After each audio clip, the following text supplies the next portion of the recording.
Here's another nice application, and it's machine learning. Okay, so suppose you want to develop a system, okay, that can actually predict whether something happens based on some inputs, right? So that could be as simple as, here's a picture. Did you see the word stop? Okay, and you can say, yes, I see stop. No, I don't see stop. Right? Those are two outcomes, right, off of the inputs, which is an image, right?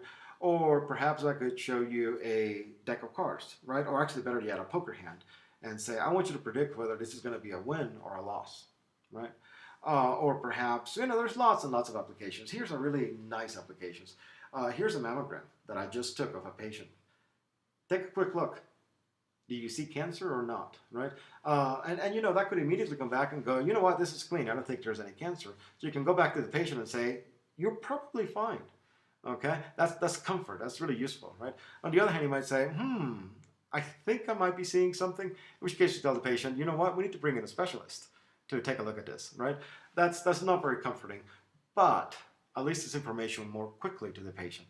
The absolute horrible thing is having to wait, 3 days to get back an answer. All right, so how does this work, right? Well, you have a whole bunch of inputs. If I'm doing an image, and let's say the image is 1,000 by 1,000 pixels, right? Then the inputs are the values of those pixels. So that's 1 million inputs, okay? And I combine them. I might take the input here and multiply it by 7 and add it to the input there, which is multiplied by 3. Then take that and multiply it by half and add it to, just some kind of complicated function.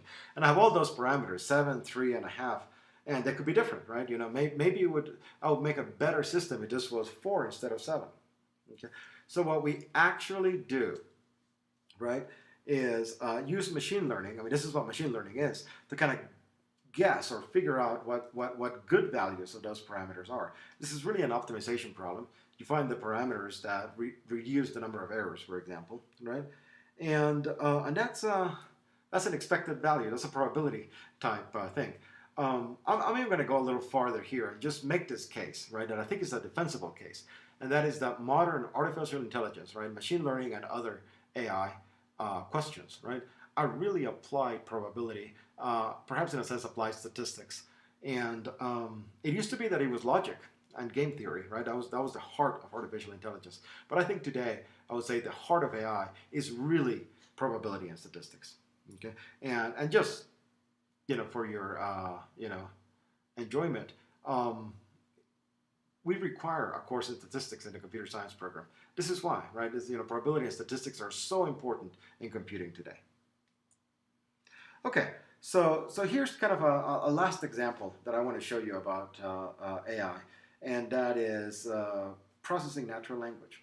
Okay, so here's a question that I would like to see answered.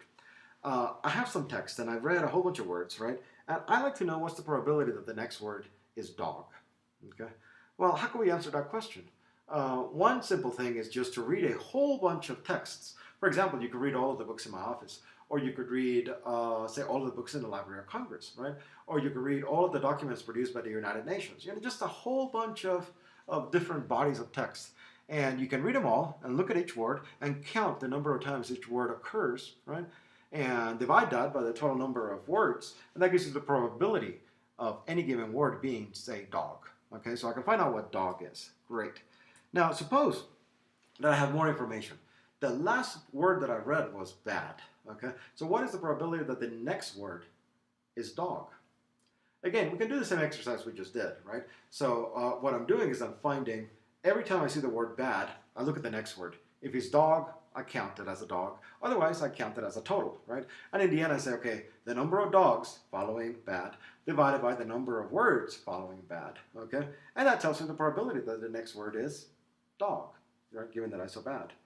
My guess is that's a little higher than just the probability that a word, period, is dog, okay?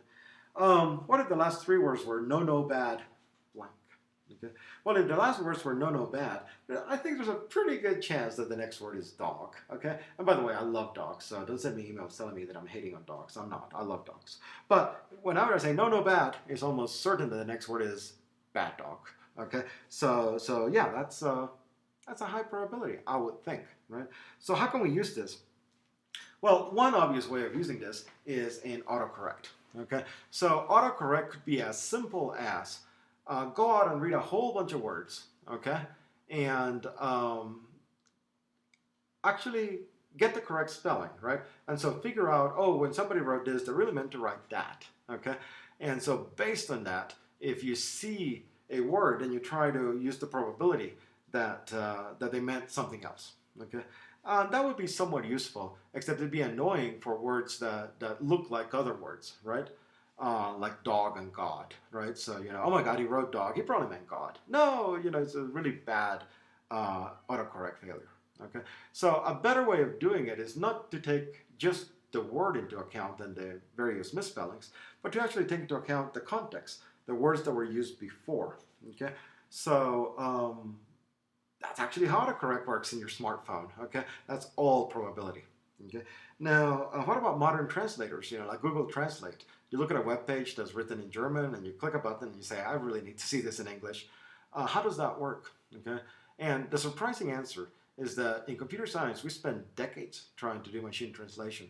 And it basically worked like try to understand the text in German and then try to spit that text back out in English. And really we failed, right? We couldn't find a good way of doing that. But Google approached the problem from a different perspective, simply from probability.